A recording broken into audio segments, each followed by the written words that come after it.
శ్రీకాకుళం కాశీబుగ్గ శ్రీ వెంకటేశ్వర ఆలయ తొక్కిసలాట ఘటన విషాదాన్ని నింపింది. భక్తుల రద్దీ కారణంగా క్యూ లైన్లలో చోటు చేసుకున్న తొక్కిసలాటలో 10 మంది భక్తులు మృతి చెందారు. దీనికి సంబంధించి మోర్ డీటెయిల్స్ మా ప్రతినిధి నందకిషోర్ విశాఖ నుంచి లైవ్ లో అందిస్తారు. నందకిషోర్, భక్తుల రద్దీ ఆలయ నిర్వాహకులు ఎవరైతే ఉన్నారో వారు ముందుగానే ఊహించలేకపోయారా? ఇంత పెద్ద సంఘటన జరగడానికి కారణం ఏంటి? గాయపడ్డ వారు ఏ హాస్పిటల్లో ఎలా ఉన్నారు? ఎక్కడ చికిత్స పొందుతున్నారు? వారి డీటెయిల్స్ ఏంటి? జిల్లా కాశీబుగ్గ నియోజకవర్గంలోని జరిగిన ఏదైతే వెంకటేశ్వర స్వామి దేవాలయంలో జరిగిన దుర్ఘటనలో ఇప్పటికీ 10 మంది మృతి చెందినట్టుగా అధికారికంగా మనకైతే సమాచారం అందుతుంది. ముఖ్యంగా ఏదైతే ఈ వెంకటేశ్వర స్వామి దేవాలయానికి సంబంధించి పండా అనే నిర్వాహకుడు ఈ యొక్క 12 ఎకరాల్లో ఈ యొక్క టెంపుల్ కట్టినట్టుగా మనకి ఇప్పటికే పోలీసులు కూడా సమాచారం అందించారు. అయితే అనూహ్యంగా ఆ యొక్క టెంపుల్ కెపాసిటీ దాదాపు 2000 నుంచి 3000 వరకు మాత్రమే ఉన్నది. కానీ ఏకాదశి పర్వదినాన్ని పురస్కరించుకొని దాదాపు 10,000 పైచీలకు భక్తులే ఈ యొక్క గుడికి అటెండ్ అవ్వడం, ఒక్కసారిగా భారీగా రద్దీ పెరగడం, అది కూడా రైలింగ్ కెపాసిటీకి మించి ఈ యొక్క భక్తులు రావడం వల్ల వాటెక్కడిని కూడా ఈ యొక్క నిర్వాహకులు ఎవరైతే ఉన్నారో వాళ్ళు కంట్రోల్ చేసే పరిస్థితి లేకపోవడంతో ఈ యొక్క పెను ప్రమాదం, పెను ఘటన జరిగినట్టుగా మనకి సమాచారం అయితే అందుతుంది. ఇప్పటికే ఈ యొక్క ఘటన పైన దాదాపు క్షతగాత్రులందరినీ కూడా మెరుగైన వైద్యం కోసం శ్రీకాకుళం అలాగే విశాఖపట్నం కింగ్ జార్జ్ హాస్పిటల్ కూడా తరలించారు. అయితే మనకున్న ప్రాథమిక సమాచారం మేరకు దాదాపు 10 మంది సంఘటనా స్థలంలోనే చనిపోయినట్టుగా తెలిసింది. అదే ముఖ్యంగా మొత్తం చనిపోయిన వారిలో అధికంగా మహిళలే ఉండడం కూడా చాలా బాధాకరమైన విషయం. ముఖ్యంగా ఏకాదశి పర్వదినం పురస్కరించుకొని అది కార్తీక మాసంలో వచ్చిన మొదటి శనివారం గావించిన వీళ్ళందరూ కూడా వెంకటేశ్వర స్వామి దేవాలయ దర్శన నిమిత్తం ఫ్యామిలీస్ తో పాటు వీళ్ళందరూ కూడా కుటుంబాలతో అక్కడికి వెళ్లారు. కానీ అనూహ్యంగా అనుకున్న దానికన్నా టెంపుల్ కెపాసిటీకి మించి దాదాపు 4 రెట్లు ఎక్కువ మంది రావడంతో అక్కడ నిర్వాహకులు కూడా కొంతమేరకి కంట్రోల్ చేయలేక వదిలేశారు. అయితే మనకి దేవాదాయ ధర్మాదాయ శాఖ అధికారులు తెలియజేసిన దాని ప్రకారం చూసుకుంటే ఈ యొక్క టెంపుల్ పక్కాగా అంత ప్రైవేటు నిర్వహణలోనే కొనసాగుతుందని తెలియజేశారు. అయితే వీరు ఏమాత్రం సమాచారం కూడా అందించినట్లయితే మేము దానికి తగ్గట్టుగా వీరికి సెక్యూరిటీ పంపించేద్దాం, అలాగే దానికి తగ్గ ఎవరైనా సిబ్బంది అవసరమైనా కూడా దేవాదాయ ధర్మాదాయ సంఘానికి సంబంధించిన సిబ్బందిని కూడా పంపించే అవకాశం ఉన్నది. కానీ వీళ్ళు ఎటువంటి లెటర్ అది పెట్టకుండా కేవలం వారంతటి వారే ఇది నిర్వహించడం వల్లే ఈ ఘటన అనేది జరిగిందని వాళ్ళు తెలుపుతున్నారు. ముఖ్యంగా చూసుకుంటే ఈ యొక్క ఘటన పైన రాష్ట్ర ముఖ్యమంత్రిగా ఉన్న నారా చంద్రబాబు నాయుడు కూడా తీవ్ర దిగ్భ్రాంతి లోనయ్యారు. ఇమీడియట్ గా ఎవరైతే ఎడ్యుకేషన్ మినిస్టర్ గా ఉన్న నారా లోకేష్ ఇప్పటికే హైదరాబాద్ నుండి విశాఖపట్నం నుండి శ్రీకాకుళానికి బై రోడ్ గా ఇప్పటికే బయలుదేరి సంఘటన స్థలానికి చేరుకొని అలాగే క్షతగాత్రులందరినీ కూడా పరామర్శించనున్నారు. అలాగే ఎవరైతే చనిపోయారో వాళ్ళ కుటుంబాలను కూడా పరామర్శించడానికి కూడా వస్తున్నారు. అలాగే ఇది ఏదైతే దేశ ప్రధానిగా ఉన్న నరేంద్ర మోడీ కూడా ఈ యొక్క ఘటన పైన తీవ్ర దిగ్భ్రాంతి లోనయ్యారు. అదే ఎవరైతే చనిపోయారో వాళ్ళందరికీ కూడా 2 లక్షల రూపాయల ఎక్స్గ్రేషియా కూడా ప్రకటించారు. ఇప్పటికే రాష్ట్ర మంత్రివర్గంలోని కీలకమైన నేతలందరూ కూడా విశాఖపట్నం ద్వారా ఈ యొక్క శ్రీకాకుళం చేరుకొని జరిగిన ఘటన పైన ఆరా తీసేటందుకు వస్తున్నారు. అలాగే ప్రభుత్వ అధికారులందరూ కూడా ప్రస్తుతానికి అక్కడ ఉన్న సీసీ ఫుటేజ్ కూడా చూసి ఎందువల్ల ఈ యొక్క ఘటన జరిగిందన్న దానిపైన ఇప్పటికే దర్యాప్తు కొనసాగిస్తున్నారు. వీటిపైన లోతైన దర్యాప్తు చేసి మంత్రివర్గానికి సంబంధించి ముఖ్య నేతలందరూ వచ్చేటప్పటికి అసలు ఈ ఘటన ఏ విధంగా జరిగింది, ఏ ప్రమాదం వల్ల ఎంతమంది చనిపోయారన్న దానిపైన ఇప్పటికే మొత్తం అంతా కూడా లోతైన దర్యాప్తు ఇటు పోలీస్ శాఖ అలాగే కలెక్టర్లు కూడా దీనిపైన సంఘటనా స్థలానికి చేరుకొని మొత్తం అంతా కూడా వెరిఫై చేస్తున్నారు. ముఖ్యంగా ఏకాదశి పర్వదినాన్ని పురస్కరించుకునే దాదాపు అనుకున్న స్థాయి కన్నా ఎక్కువగా ఈ యొక్క భక్తులు రావడం వల్లే ఈ యొక్క పెను ప్రమాదం జరిగింది, ఇంత పెద్ద దుర్ఘటన జరిగింది అనేది అక్కడ వాస్తవానికి మనకు తెలుస్తున్న పరిస్థితి. కానీ ఎప్పుడైతే ఈ యొక్క ఘటన జరిగిందో వెంటనే ఆ చుట్టుపక్కల గ్రామాలకు చెందిన యువకులు అందరూ కూడా అక్కడ క్షతగాత్రులందరినీ కూడా వారి వారి సొంత వాహనాలపైన ఈ హాస్పిటల్ కి తరలించే ప్రయత్నం చేశారు. ఈ ప్రభుత్వ యంత్రాంగానికి తెలియగానే వారికి కూడా హఠాహుటిన సంఘటన స్థలానికి చేరుకొని అక్కడి నుంచి మృతదేహాలు అన్నింటినీ తీసి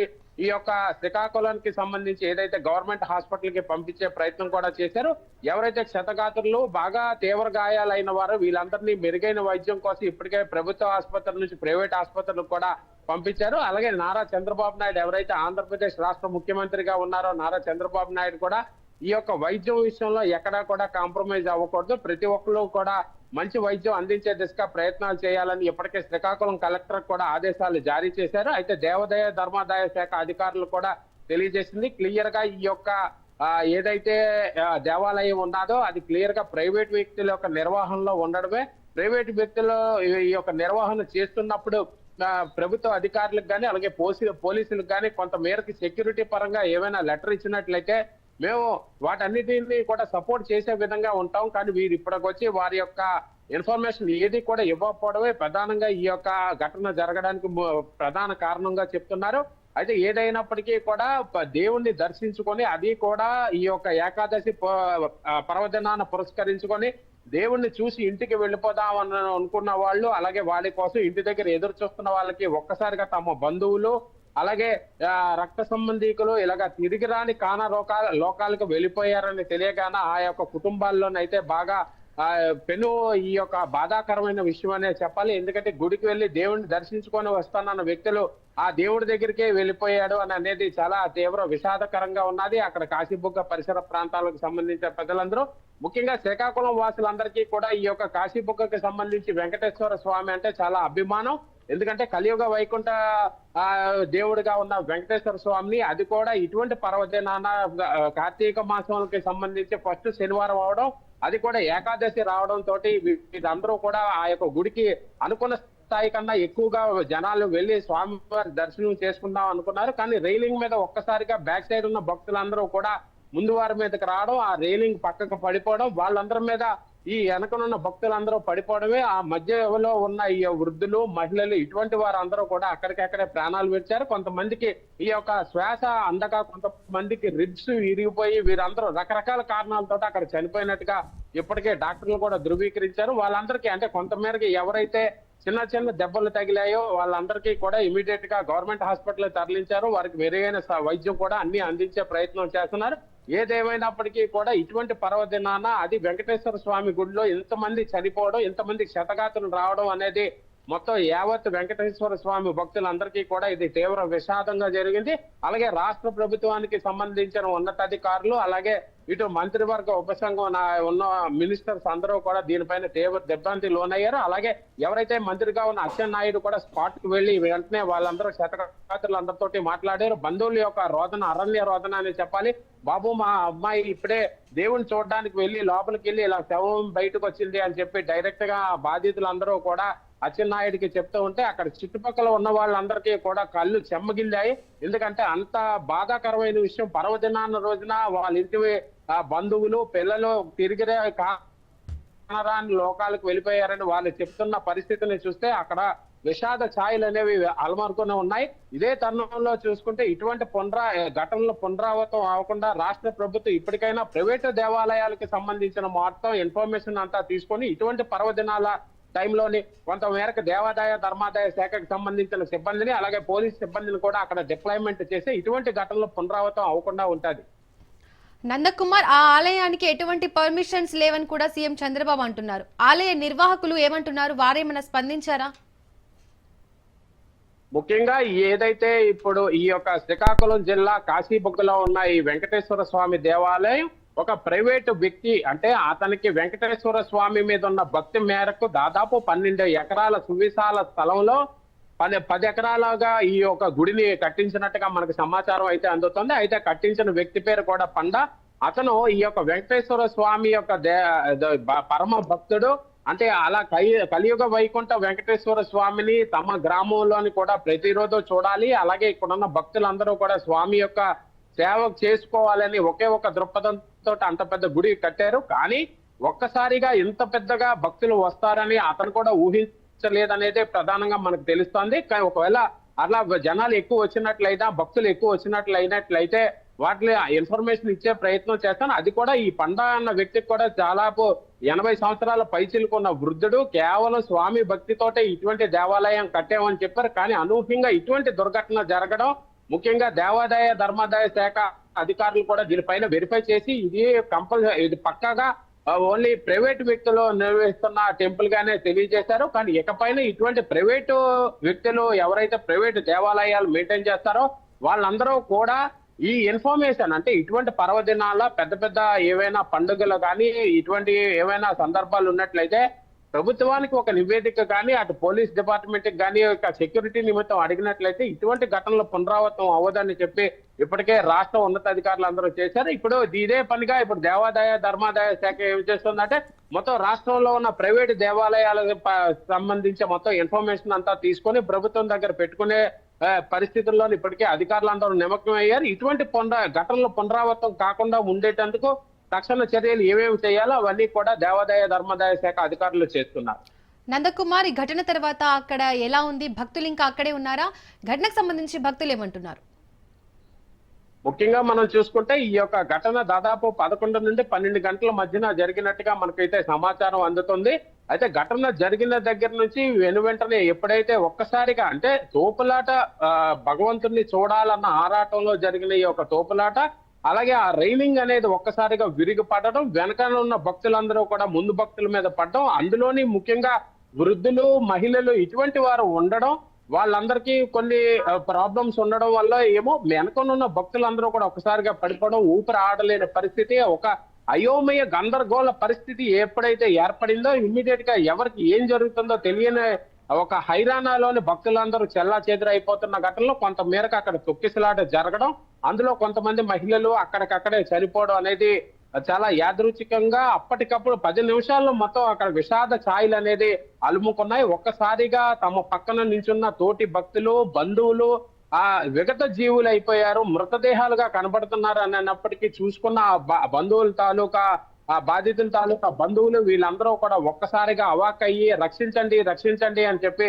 చాలా గట్టిగా కేకలు పెడుతూ బయటకు రావడం, ఆ చుట్టుపక్కల ఉన్న యువకులు అలాగే మిగిలిన భక్తులందరూ కూడా వారి వారి సొంత ప్రైవేటు వాహనాల్లోని దగ్గరలో ఉన్న హాస్పిటల్స్ కి, అలాగే ఎవరికైతే కొంత మేరకు గాలి ఆడకుండా ఉక్కిరి బిక్కిరి అయిపోతున్న వాళ్ళని బయటకు తీసుకొని వచ్చి వాళ్ళకి కొంత మేరకు సపర్యలు చేయడం, ఇలా ఎవరికి తోచిన సాయం వాళ్ళందరూ చేసినప్పటికీ కూడా దురదృష్టవశాత్తు మనకి సమాచారం ఉన్న మేరకు దాదాపు 10 మంది అయితే ఇప్పటికే చనిపోయారు.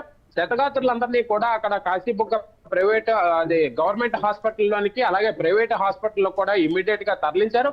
ఏదేమైనప్పటికీ కూడా ఒక ప్రశాంతమైన వాతావరణంలో భగవంతుణ్ణి ధ్యానించుకుంటూ ఆ దేవదేవుణ్ణి చూడడానికి వెళ్ళిన వారికి ఒక్కసారిగా ఇటువంటి ఘటన జరగడం ఒక్కసారి ఆశ్చర్యానికి, బాధకి లోనై ఏం జరిగిందో తెలియలేని ఒక ఆశ్చర్య స్థితిలోకి వీరందరూ వెళ్ళిపోయారు. ఏదైనా అక్కడ ఉన్న భక్తులు అందరూ ముఖాల్లో కూడా ఒక భయాందోళనలు కనబడ్డాయి. ఎందుకంటే ఇటువంటి దేవాలయంలో ఎంతమంది చనిపోయారా, నా పక్కన నించున్న వ్యక్తే చనిపోయాడా, అయ్యో నా ముందున్న వ్యక్తే చనిపోయాడా అని వారందరూ కూడా ఒక తీవ్ర విషాదానికి లోనై, అది కూడా ఇటువంటి పర్వదినాన్ని, ఎందుకంటే భక్తులు అనేకంగా అక్కడ దాదాపు 3000 కెపాసిటీ ఉన్న ఆ యొక్క టెంపుల్ కి దాదాపు 10,000 పైసలకు మంది రావడం, ఎవరికి ఎవరో తెలియకుండా ఇటువంటి ఘటనలు జరగడంతో ఒక్కసారి అందరూ కూడా ఆశ్చర్యానికి లోనే, ప్రమాదాలు ఏం చెప్పాలో తెలియలేని పరిస్థితిలో బాధకి అనిశ్చితికి లోనే ఉన్నారు.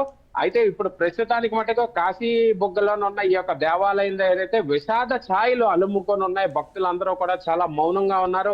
ఎక్కడ వారే అక్కడికి వెళ్ళిపోయారు. వారి క్షతగాత్రులు ఉన్న వాళ్ళందరూ హాస్పిటల్స్ దగ్గరికి వెళ్ళిపోయారు. మృతదేహాలకి సంబంధించి వారి బంధువుల్ని ట్రేస్ చేసుకునేటందుకు కొంతమంది వెళ్ళిపోయారు. ఏదైనా ప్రస్తుతానికి టెంపుల్ అంతా కూడా ఇప్పుడు నిర్మానుషంగా అధికారులతోటి జరిగిన ఈ వ్యవస్థ ఏం జరిగింది అన్న దానిపైన ఇప్పటికే లోతైన దర్యాప్తు కూడా కొనసాగుతుంది.